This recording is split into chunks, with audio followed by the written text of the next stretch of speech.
बिस्मिल्लाहिर्रहमानिर्रहीम। अस्सलाम वालेकुम dear student, I am Kashif Sheikh. Chapter number 16 में आज हम लेक्चर नंबर 17 को डिस्कस करेंगे, जिसका टॉपिक है एनर्जी फॉर मसल कॉन्ट्रैक्शन। बहुत ही अहम शॉर्ट क्वेश्चन है। इससे पहले हमने स्लाइडिंग फिलामेंट मॉडल को डिस्कस किया, क्रॉस ब्रिज को डिस्कस किया, कैल्शियम के रोल को और ऑल एंड नन रिस्पॉन्स को डिस्कस किया। अब उसी के एतबार से ये सवाल है, जैसे मैंने एटीपी के बारे में बताया था कि एटीपी बहुत ही ज़रूरी होती है मसल को कॉन्ट्रैक्ट करवाने और मसल को रिलैक्स करवाने में। एटीपी के बगैर जो होगा ना कॉन्ट्रैक्शन होगी ना रिलैक्सेशन होगी। तो इसलिए हम ये बात समझ रहे हैं कि ये जो एनर्जी है ये आती कहाँ से है मसल को कॉन्ट्रैक्ट करने के लिए। तो वो डिफरेंट तरीक़ों से आती है, क्योंकि बॉडी ने हर लिहाज से तैयार रखना है। हम भाग रहे हैं, हम रेस्ट कर रहे हैं, हम स्लो चल रहे हैं, हम रनिंग कर रहे हैं, हम स्विमिंग कर रहे हैं। तो बेसिकली बॉडी ने हर निज़ाम को एक्टिव रखना है कि किस वक्त एनर्जी की डिमांड ज़्यादा हो सकती है तो एनर्जी को प्रोवाइड किया जाए। तो सबसे पहले हम इस सवाल को हल करते हैं। बहुत ही अहम सवाल है। सवाल है कि ड्यूरिंग मसल्स कॉन्ट्रैक्शन, जब मसल कॉन्ट्रैक्शन होती है, जब हम मूवमेंट करते हैं, जैसे ये पेन मैंने पकड़ा हुआ है, ये मसल कॉन्ट्रैक्ट हो रहा है, energy is used which is supply bye ATP. Energy use होती है, जो कौन देता है, वो एटीपी प्रोवाइड करता है। आप याद रखिएगा, एटीपी हमारी बॉडी में यूज़ होती है। The ATP molecule are supplied through the following source. अब ये एटीपी जो है ये कौन कौन से सोर्स से हमें हासिल होते हैं उसको हम पढ़ लेते हैं। सबसे पहला सोर्स है फ्रॉम एटीपी, कि सबसे पहला है कि एटीपी है वाहिद जो हमें पहला ज़रिया जो हमें मसल को कॉन्ट्रैक्ट करने में मदद देता है। Energy for muscle contraction comes from ATP, ATP से आती है। अब एटीपी से कैसे आती है वो मैं आपको बताता हूँ। The ATP molecule produce by, जो एटीपी के मॉलिक्यूल है वो एरोबिक रेस्पिरेशन के ज़रिए आते हैं। जब ऑक्सीजन की मिकदार ज़्यादा होती है, एरोबिक एक्सरसाइज जिसे हम कहते हैं, एरोबिक रेस्पिरेशन आपने फर्स्ट में भी अच्छे तरीके से पढ़ा हुआ है। जब भी ग्लूकोज का मॉलिक्यूल टूटता है ग्लाइकोलिसिस के प्रोसेस में, तो हमें एटीपी के मॉलिक्यूल्स मिलते हैं, 36 एटीपी के मॉलिक्यूल मिलते हैं। तो इसलिए ये बात कही जा रही है, ग्लाइकोलिसिस के नतीजे में ग्लूकोज के टूटने पर जो हमें एटीपी हासिल होती है उसे एरोबिक रेस्पिरेशन का नाम दिया जाता है। And break down the glucose in muscle cells, और मसल सेल में क्या होता है, ग्लूकोज की ब्रेक डाउन होती है। क्योंकि हम एक्सरसाइज कर रहे होते हैं, हम चल रहे होते हैं, तो हमें एनर्जी की डिमांड होती है। ऑक्सीजन हम उस रफ्तार से लेकर जा रहे होते हैं अंदर जिस रफ्तार से हम मूवमेंट कर रहे होते हैं। तो ज़्यादा ऑक्सीजन अंदर जा रही है तो ज़्यादा हमें एनर्जी देनी पड़ेगी। तो इसलिए क्या होता है, ग्लाइकोलिसिस के जरिए एटीपी प्रोवाइड की जाती है। ग्लूकोज की ब्रेक डाउन होती है। Glucose come from stored glycogen in cell. अब प्रॉब्लम ये है कि ये जो ग्लूकोज है ये हमारी बॉडी में या हमारे सेल में ऐसे स्टोर नहीं हो सकता। ये स्टोर होता है पॉलीसेकेराइड की फॉर्म में, पॉलीसेकेराइड की फॉर्म में, जो कि ग्लाइकोजन है। ये आपने पढ़ा भी हुआ फर्स्ट ईयर में। और ग्लाइकोजन आपकी बॉडी में दो जगहों पे स्टोर होता है, एक मसल्स में स्टोर करवाया जाता है और एक लीवर में करवाया जाता है। इसलिए क्योंकि हम मसल सेल की बात कर रहे हैं तो ग्लूकोज को मसल में in the form of glycogen store करवाया जाता है, और जब ज़रूरत पड़ती है ग्लाइकोजन को ब्रेक डाउन करके ग्लूकोज में कन्वर्ट करवाया जाता है, और फिर ग्लूकोज को तोड़ा जाता है, एटीपी में बनवाया जाता है। यानी कि अगर हम ऐसे कहें कि ग्लाइकोजन मसल्स के अंदर मौजूद है, ये पहले कन्वर्ट होगा ग्लूकोज के अंदर और फिर इसकी ब्रेक डाउन होगी एटीपी में, ग्लूकोज टूटेगा, एटीपी के मॉलिक्यूल हासिल होंगे, और ये एनर्जी है जो कि मसल को कॉन्ट्रैक्ट करने के लिए चाहिए होती है। ये तो हो गया पहला तरीका।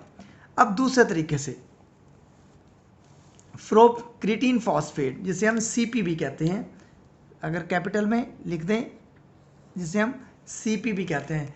अब याद रखिएगा, जिसमें फॉस्फोरिलेशन आ रही हो, जिसमें फॉस्फेट देने की सलाहियत हो, वो एनर्जी मॉलिक्यूल्स पावरफुल होता है। तो क्रिटीन फॉस्फेट भी एक हाईली एनर्जी मॉलिक्यूल्स है। अब बॉडी हर तरीके से तैयार है कि अगर कोई एक्टिविटी ज़्यादा हो सकती है, मस्कुलर एक्टिविटी ज़्यादा होती है, उस वक्त एनर्जी की डिमांड को कैसे पूरा करना होता है, तो वो हम पढ़ लेते हैं। When more energy is required, अब ज़्यादा एनर्जी जब चाहिए होती है, जब ज़्यादा काम हो रहा है, मस्कुलर एक्टिविटी ज़्यादा हो रही है, हाई मेटाबॉलिज्म यानी कि मस्कुलर एक्टिविटी, इसका मतलब होता है मस्कुलर एक्टिविटी ज़्यादा हो रही है, जब it is supplied by the energy storing substance. तो एनर्जी कहाँ से आती है? एक एनर्जी स्टोरिंग सब्सटेंस से आती है जिसका नाम क्या है? क्रिएटिन फॉस्फेट है। तो क्रिएटिन फॉस्फेट हमें देता कैसे एनर्जी, आपने समझना है थोड़ा सा। हमने कहा कि अगर मस्कुलर एक्टिविटी ज़्यादा हो गई है तो हमें एनर्जी की डिमांड ज़्यादा चाहिए, बॉडी तैयार बैठी है दूसरे ऑप्शन के लिए। अब दूसरा ऑप्शन एटीपी के बाद कौन सा? क्रिएटिन फॉस्फेट के जरिए एटीपी को लाने। देखिए जब एटीपी की ब्रेकडाउन होती है, याद रखिएगा, जब एटीपी की ब्रेकडाउन होता है एडीपी रिलीज होता है। अब क्रिएटिन फॉस्फेट, याद रखिएगा, अब ये समझ लें, क्रिएटिन फॉस्फेट में फॉस्फेट ग्रुप है और ये एडीपी जो एटीपी से यूज हो रहा है, एटीपी यूज होने के बाद एडीपी बना है, एडीपी को दोबारा बॉडी यूटिलाइज करेगी और ये फॉस्फेट जो है ये इसको दिया जाएगा और एक फॉस्फेट जब इसको दिया जाए तो ये एटीपी बन जाएगा और क्रिएटिन सेपरेट हो जाएगी। इसका मतलब एक क्रिएटिन फॉस्फेट से एक एटीपी का मॉलिक्यूल बनेगा। इस तरीके से यानी कि एनर्जी को, डिमांड को पूरा किया जाएगा। तो ये आपकी बुक में इक्वेशन नहीं है, अगर आप लिखना चाहे तो लिख सकते हैं। जो एटीपी ब्रेक डाउन होती है उसके नतीजे में एटीपी बनता है। एटीपी को अटैच करवाया जाता है क्रिएटिन फॉस्फेट से, क्योंकि फॉस्फेट क्रिएटिन से अलग करवाया जाता है और एटीपी बनाई जाती है एडीपी को फॉस्फेट प्रोवाइड करके। इस तरह एक क्रिएटिन फॉस्फेट से हमें एक एटीपी का मॉलिक्यूल हासिल होता है। ये दूसरी ऑप्शन है बॉडी की। बॉडी रेडी बैठी है कि किस तरह हमने एटीपी प्रोवाइड यानी कि एनर्जी को बॉडी के अंदर भेजना है अगर कोई कंडीशन क्रिएट हो जाती है। उसके बाद तीसरी कंडीशन, एनर्जी कैसे हासिल होती है, ये बहुत अहम है, इसको आपने समझना है। Anaerobic respiration, break down of the glucose. अब लेकिन एक कंडीशन होती है एरोबिक जिसमें ऑक्सीजन की मौजूदगी होती है, एक होती है एनारोबिक जिसमें ऑक्सीजन की कमी हो जाती है। ऑक्सीजन कमी हो जाती है, जैसे हम भाग रहे हैं बड़ी तेज़ी के साथ, हम मुसलसल सांस ले रहे हैं, ऑक्सीजन प्रॉपरली हमारे लंग्स में नहीं जा रही, मसल्स के अंदर प्रॉपरली ऑक्सीजन प्रोवाइड नहीं, क्योंकि हम छोटे सांस ले रहे हैं। जब हम कोई हैवी एक्सरसाइज कर रहे होते हैं, जैसे कि मस्कुलर एक्टिविटी कर रहे हैं, तेज़ी के साथ हम स्विमिंग कर रहे हैं, तो हमारा सांस की रफ्तार जो वो चेंज हो जाती है, क्योंकि मसल्स को दो चीज़ें प्रॉपरली चाहिए होती हैं, एटीपी और ऑक्सीजन चाहिए होती है। तो हम एटीपी की बात कर रहे हैं यहाँ पर। जब ऑक्सीजन की डिमांड कम होने लग जाएगी तो एटीपी के मॉलिक्यूल भी कम होने लग जाएंगे। ये बात जहन में रखिएगा। Some time due to the oxygen deficiency, पास का ऐसे होता है ऑक्सीजन की कमी हो जाती है और वेरी हाई मस्कुलर एक्टिविटी या metabolism, muscular activity such as, जैसे कि प्रोलॉन्ग्ड और स्ट्रीनियस एक्सरसाइज, या आप बड़ी देर तक आपने ज़्यादा एक्सरसाइज कर ली है और बहुत देर तक आप काम कर रहे हैं, मस्कुलर एक्टिविटी कर रहे हैं, स्ट्रीनियस एक्सरसाइज, बहुत ही मुशक्क़त वाला काम कर रहे हैं, मसल से काम ले रहे हैं, active less ATP molecule are produce, और इस तरह ऑक्सीजन के कमी से और बहुत ज़्यादा एक्टिविटी मसल के आपके अंदर एटीपी के मॉलिक्यूल लेस पैदा हो रहे हैं, यानी कम पैदा हो रहे हैं ATP. The ATP requirement is met by, फिर एटीपी को दूसरे तरीके से हासिल किया जाएगा, क्योंकि हम छोटे छोटे सांस ले रहे हैं, हम एक्सरसाइज कर रहे हैं, ऑक्सीजन प्रॉपरली जा नहीं रही। जब ऑक्सीजन प्रॉपरली नहीं जाएगी तो एटीपी प्रॉपरली नहीं होगा, तो हमें अब दूसरा तरीका इख्तियार करना पड़ेगा जिसे कहते हैं एनारोबिक। अब एनारोबिक में क्या होता है ये भी आपने पढ़ा हुआ है। एनारोबिक से पायरोवेट से आप लैक्टिक एसिड बनाते हैं, यानी कि ग्लूकोज से आप पायरोवेट, पायरोवेट से आप जब ऑक्सीजन की कमी होती है तो फिर आप क्या करते हैं, लैक्टिक एसिड फर्मेंटेशन करते हैं। ये आपने फर्स्ट ईयर में ही पढ़ा।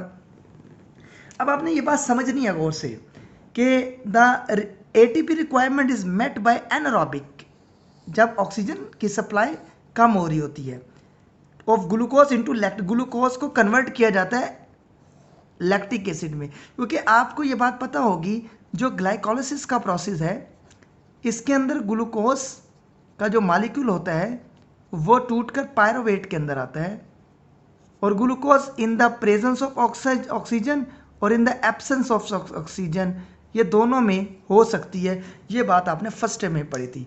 अब यहाँ पर पायरोवेट बन गया लेकिन ऑक्सीजन की कमी है, ऑक्सीजन की कमी की वजह से पायरोवेट को किस में कन्वर्ट किया जाएगा, लैक्टिक एसिड के अंदर कन्वर्ट किया जाएगा।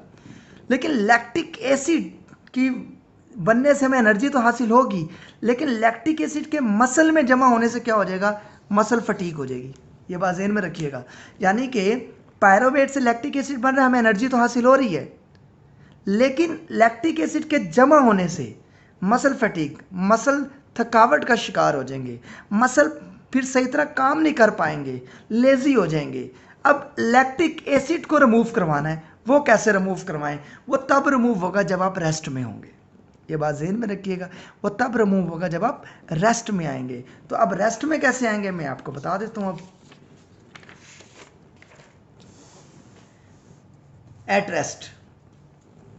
रेस्ट 1/5 यानी कि 5 में से 1 lactic acid is broken aerobically and it's energy use to change the remaining. अब ये बात आपने समझनी है, जो रेस्ट जब होगा तब एरोबिकली ऑक्सीजन प्रॉपरली जा रही होगी आपकी बॉडी में, और लैक्टिक एसिड एक के टूटने की वजह से आपको लैक्टिक एसिड के टूटने की वजह से आपको ग्लूकोज मिलेगा इन द प्रेजेंस ऑफ ऑक्सीजन जब आप रेस्ट में होंगे। उसके बाद ये ग्लूकोज जब टूटेगा तो इससे बेतहाशा एटीपी निकलेगी, यही बात लिखी जा रही है। एंड इट्स एनर्जी, किसकी एनर्जी? इस ग्लूकोज की एनर्जी जो लैक्टिक एसिड से बना है। याद रखिएगा ये पूरे का पूरा साइकिल लीवर के अंदर हो रहा है और इससे कहते हैं कोरी साइकिल। ये मैं आपको बना के भी दिखा देता हूँ, मैं आपको बना के भी देता हूँ कैसे। 5 में से 1 लैक्टिक एसिड ग्लूकोज में कन्वर्ट हुआ ऑक्सीजन की मौजूदगी में, क्योंकि रेस्ट में है, प्रॉपरली सांस आ रहा है, प्रॉपरली ऑक्सीजन की सप्लाई हो रही है। लैक्टिक एसिड एनारोबिक कंडीशन में एनर्जी तो दे रहा है लेकिन वो मसल में जमा भी हो रहा है, मसल में जमा होने से मसल फटीग हो रही थी, इसलिए लैक्टिक एसिड को लीवर में भेजा जाता है। अब कैसे? मिसाल के तौर पर मैं एक पूरी साइकिल बना के दिखा देता हूँ ताकि आपको समझ आ जाए बात की। पूरी साइंटिस्ट था, उसने डिस्कवर किया था। जैसे ही मैं मिसाल के तौर पे एक मसल बना देता हूँ और एक मैं लीवर बना देता हूँ। अब ये मसल है, ज़हन में रखिएगा ताकि आपको बात समझ आ जाए। सबसे पहले ग्लूकोज हमने लिया, सेल के अंदर गया, ग्लाइकोलिसिस का प्रोसेस हुआ। ग्लाइकोलिसिस का process in the presence of oxygen हुआ, in the presence of oxygen हुआ। इससे ग्लूकोज बना, पायरुवेट बना। 2 पायरुवेट बनते हैं, आप फर्स्ट को रिकॉल कर ले, ज़हन में आ जाएगा आपको। और इससे एटीपी के मॉलिक्यूल निकले। अब पायरुवेट से लैक्टिक एसिड बना, ये तब बना जब एनारोबिक कंडीशन थी, यानी कि एनारोबिक रेस्पिरेशन, जब एब्सेंस ऑफ ऑक्सीजन था, एब्सेंस ऑफ ऑक्सीजन था। इससे में एनर्जी तो हासिल हुई लेकिन लैक्टिक एसिड जमा हो रहा है मसल्स में। अब लैक्टिक एसिड को मसल में जमा नहीं होने देना, इसलिए ये सारा ब्लड है। लैक्टिक एसिड को ब्लड के जरिए भेजा जाता है लीवर के अंदर। लीवर में 2 लैक्टिक एसिड हैं, वो दोबारा कन्वर्ट होगा पायरुवेट में। 2 पायरुवेट दोबारा ग्लूकोज में कन्वर्ट होंगे और इस तरह ग्लूकोज को दोबारा सप्लाई दे दी जाएगी मसल्स को। इस तरह ये सारा काम होता रहेगा। अगर ये ना हो, लैक्टिक एसिड मसल में जमा होना शुरू हो जाए तो मसल फटीक हो जाएगी, मसल थकावट का शिकार रहेंगे, मसल प्रॉपरली काम नहीं कर पाएंगे। थोड़ा सा चलेंगे मसल में पेन होना शुरू हो जाएगा, मसल काम नहीं करेंगे। ज़्यादा देर लेटने से, ज़्यादा देर बैठे रहने से क्या होता है, लैक्टिक एसिड जमा होने लग जाता है मसल्स के अंदर। तो इसलिए क्या होता है कि ये जो लैक्टिक एसिड है इसको मसल में जमा नहीं होने देना बेसिकली। तो लैक्टिक एसिड को लीवर में, यहाँ पे ग्लाइकोलिसिस प्रोसेस हुआ तो यहाँ पर ग्लूकोज जो बना इसे कहते हैं ग्लूकोनियोजेनेसिस, यानी कि ग्लूकोज का बनना। तो यहाँ पे ग्लूकोज बना, यहाँ पे ग्लूकोज टूटा था। तो ये आपने ज़हन में रखना है कि किस तरह हमें ये एनर्जी हासिल होती है। अब यहाँ देखें, एट रेस्ट, जब आप रेस्ट में होते हैं 5 में से 1 लैक्टिक एसिड जो है वो चला जाता है लीवर में, और लीवर में जाकर हमें क्या होता है, ग्लूकोज मिलता है। ग्लूकोज से एनर्जी निकलती है, वो एनर्जी जो होती है, and it's energy use to change remaining 4/5 जो बाकी 4 लैक्टिक एसिड इनटू ग्लूकोज में कन्वर्ट करने में मदद देती है। और ये सारे का सारा फंक्शन किसके अंदर हो रहा है? ये लीवर के अंदर हो रहा है। तो लैक्टिक एसिड कहाँ पे आते जाएंगे? लीवर के अंदर आते जाएंगे। लीवर उससे दोबारा ग्लूकोज में कन्वर्ट करता जाएगा और दोबारा मसल को जमा यानी कि देता जाएगा। लीवर और मसल में आप सब जानते हैं ग्लाइकोजन स्टोर होता है और मसल और लीवर इसको ग्लूकोज से ग्लाइकोजन की फॉर्म में स्टोर कर ले और जब डिमांड होती है तब मसल्स को या बॉडी को प्रोवाइड कर दी जाती है ग्लूकोज की फॉर्म में। तो ये स्टूडेंट बहुत ही इंपॉर्टेंट 1/5 4/5 का कॉन्सेप्ट है, ध्यान में रखिएगा। एक लैक्टिक एसिड के टूटने से 5 में से ग्लूकोज बनता है एरोबिकली जब आप रेस्ट में होते हैं, और उस ग्लूकोज के टूटने से इतनी एनर्जी निकलती है कि वो बाकी 4 लैक्टिक एसिड को ग्लूकोज में कन्वर्ट कर देता है। और वह कैसे होता है? वो पूरी साइकिल के जरिए होती है, आपकी बुक में नहीं है लेकिन मैंने आपको डिटेल से समझा दिया है। और ये लैक्टिक एसिड जो होता है पूरी साइकिल के जरिए ग्लूकोज में कन्वर्ट होता है और इस तरह बाकी 4 जो होते हैं वो ग्लूकोज प्रोवाइड होते हैं और ग्लूकोज दोबारा मसल को प्रोवाइड कर दिया जाता है। इसी तरह हमारा ये टॉपिक कंप्लीट होता है। और नेक्स्ट टॉपिक जो स्टार्ट होता है वो effect of exercise on muscles, कि ये जो एक्सरसाइज के क्या इफेक्ट है हमारे मसल्स के ऊपर। देखें, एक इंसान एक्सरसाइज करता है, भागता है, 1 साल एक्सरसाइज कर रहा है, 6 महीने एक्सरसाइज कर रहा है, तो मसल उसके खुद शो करेंगे, मसल उसके खुद बता देंगे कि ये आदमी एक्सरसाइज करता है। क्यों? क्योंकि मसल में चेंज आता है। मसल चेंज, जैसे जिम वेट लिफ्टर जो होते हैं वो ख़ास एक्सरसाइज करते हैं जिससे मसल्स बनते हैं। तो जिम से करने वाले को पता चल जाता है कि इसके जो मसल्स बने हुए ये जिम यूज़ करता है, तो मसल्स बता देते हैं। तो एक्सरसाइज करने से इफ़ेक्ट क्या होता है मसल्स के ऊपर और हमारी सेहत के ऊपर, ये हमने आज पढ़ना है, जो कि येलो बॉक्स के अंदर सवाल है, पेज नंबर 45 में। बहुत अहम सवाल है, बात ज़हन में रखिएगा कि एक्सरसाइज का क्या असर होता है मसल के ऊपर। पहली बात, the amount of work done by the muscle, जितना आप मसल से काम लेंगे रिफ्लेक्टेड चेंजेस, तो आपको नज़र आएगा कि मसल में चेंज आ रहा है। रिफ्लेक्टेड का मतलब अक्स नज़र आएगा कि जब आप मसल से काम ले रहे हैं तो मसल में भी चेंज आना चाहिए, मसल खुद बताएगा कि मुझसे काम लिया जा रहा है। अब हम वो चेंज 2 तरीके से पढ़ लेते हैं। Changing when muscle are use actively, changing तब द मसल बड़ी अच्छे तरीके से इस्तेमाल हो रहे हैं, और दूसरा when muscle changes when muscle are not use, जब मसल इस्तेमाल नहीं हो रहे। तो इन दोनों को हम बारी बारी पढ़ लेते हैं। सबसे पहली बात, changes when muscles are use actively, the muscle increase in size और स्ट्रेंथ बाय मसल एक्टिविटी।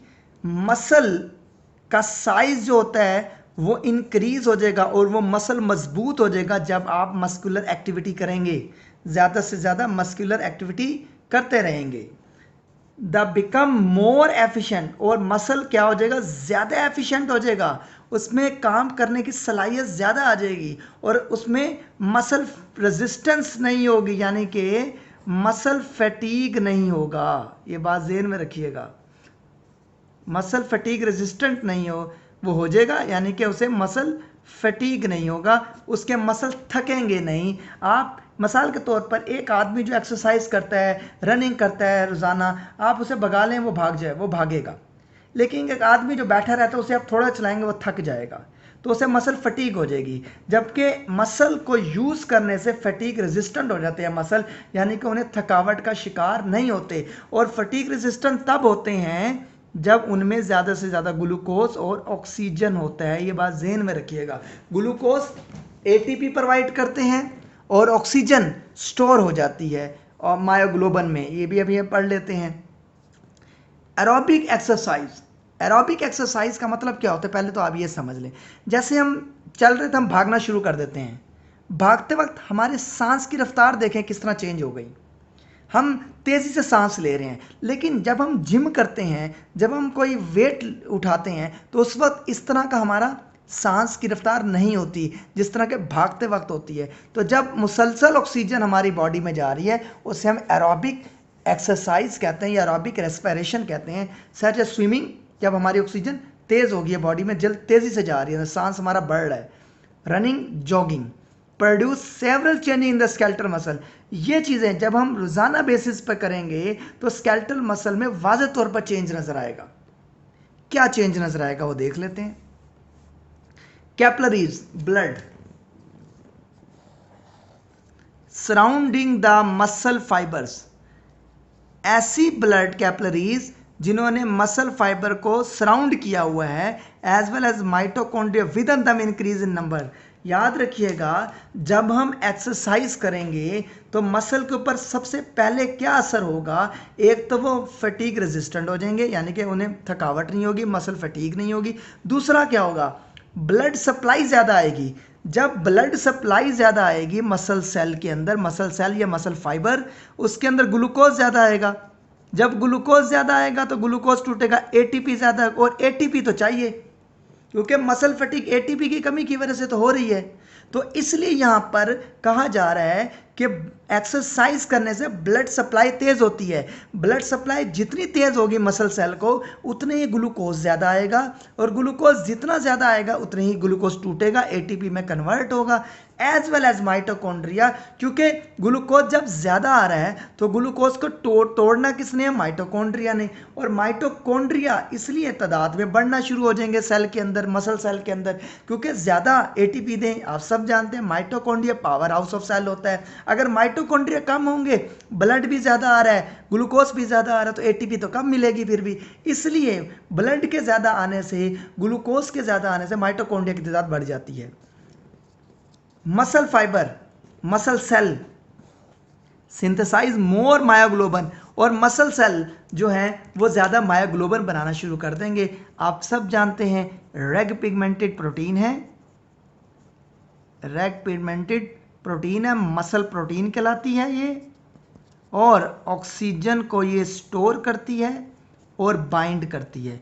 और मैंने आपको ऊपर बता दिया था कि ये दोनों चीज़ें बहुत ज़रूरी हैं, ग्लूकोज और ऑक्सीजन। देख लें, जो एक्सरसाइज करते हैं तो उनमें ऑक्सीजन स्टोर ज़्यादा हो रही है मायोग्लोबिन में, मायोग्लोबिन बाइंड करे, मायोग्लोबिन ज़्यादा बन रही है, और दूसरा ग्लूकोज ज़्यादा आ रहा है। तो यानी कि दोनों काम हो रहे हैं, ग्लूकोज भी ज़्यादा आ रहा है और ऑक्सीजन भी ज़्यादा हो रही है। ग्लूकोज से एटीपी मिलेगी और ऑक्सीजन की मौजूदगी में रिएक्शंस होंगे।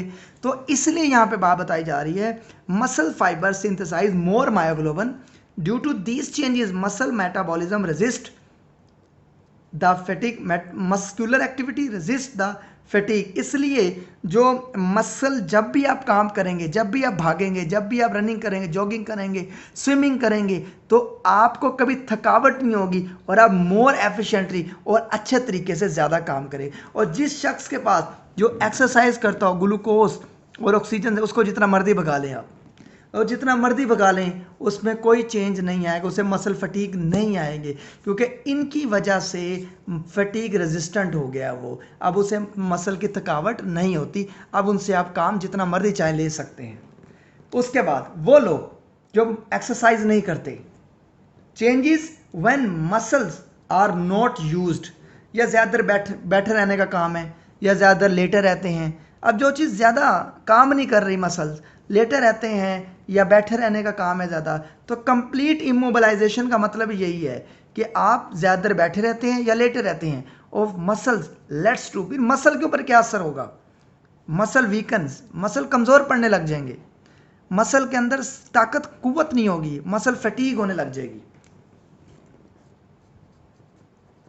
मसल फटीग हो जाएगी, उसे मसल थकावट का शिकार रहेंगे, और मसल एट्रॉफी हो जाएगी। एट्रॉफी का मतलब ये होता है कि मसल जो है वो प्रॉपरली काम नहीं करेंगे, कमज़ोर पड़ जाएंगे, डैमेज होना शुरू हो जाएंगे, जैसे हम कहते हैं तोड़ फोड़ का शिकार हो जाएंगे, और इस तरह मसल फटीग जो होगी वो और ज़्यादा हो जाएगी। क्यों हुआ है? क्योंकि ग्लूकोज जो है वो क्या है, इसके अंदर ऑक्सीजन की मिकदार कम होती जा रही है, क्योंकि लैक्टिक एसिड इनके अंदर ज़्यादा जमा होता जा रहा है। तो बेसिकली मस्कुलर एक्टिविटी की वजह से तो मसल मजबूत होते हैं, और जब आप रेस्ट में होते हैं, जब आप कोई काम प्रॉपरली नहीं करते, जब आप बैठने का काम या लेटे रहते हैं ज़्यादा देर, तो आपके मसल ऑटोमेटिकली जो होंगे वो ज़्यादा कमज़ोर पड़ जाएंगे, और वो टूट फूट का शिकार हो जाएंगे, वो डैमेज होना शुरू हो जाएंगे। तो इसलिए एक्सरसाइज सेहत के लिए बहुत ज़रूरी होती है। एक्सरसाइज जो होती है वो अगर प्रॉपर की जाए तो वो बॉडी के लिए बहुत अच्छी साबित होती है। इससे ब्लड सप्लाई ज़्यादा होती है, आप जहन में रखिएगा, क्योंकि ब्लड सप्लाई जितनी भी ज़्यादा होगी ब्लड के अंदर, बॉडी के अंदर, उतने ही जो आयंस हैं बॉडी के अंदर जो कैल्शियम है, सोडियम है, पोटासियम, वो उतने ही तेज़ी के साथ सेल के हर हिस्से में जाएंगे और उतने मोर एफिशिएंटली काम करेंगे और उम्र भी लंबी होती है इससे, क्योंकि बॉडी फंक्शनली एक्टिवेट होती है और इस तरह वो किसी किस्म की बीमारी का शिकार भी नहीं होता ज़्यादा देर। तो इसलिए ये बात बताई जा रही है यहाँ पर। ये बहुत इंपॉर्टेंट दोनों सवाल है, आपने ये करना है। तो मैं इस टॉपिक को यहीं पे ख़त्म कर देता हूँ क्योंकि ये काफ़ी लेंथी हो जाएगा नेक्स्ट टॉपिक के साथ। तो हम 17 लेक्चर के 2 पार्ट्स बना लेते हैं। तो पहला पार्ट ये बना दिया मैंने। अब सेकंड पार्ट जो मैं आपको पढ़ाऊँगा वो होगा, वो मसल डिजीज़ होगा प्रॉपरली, क्योंकि अगर मैं मसल डिजीज़ भी इसी लेक्चर में पढ़ा दूँ तो ये काफ़ी बड़ा लेक्चर हो जाएगा। तो अब तक के लिए इतना ही। Thank you so much. अल्लाह हाफिज़।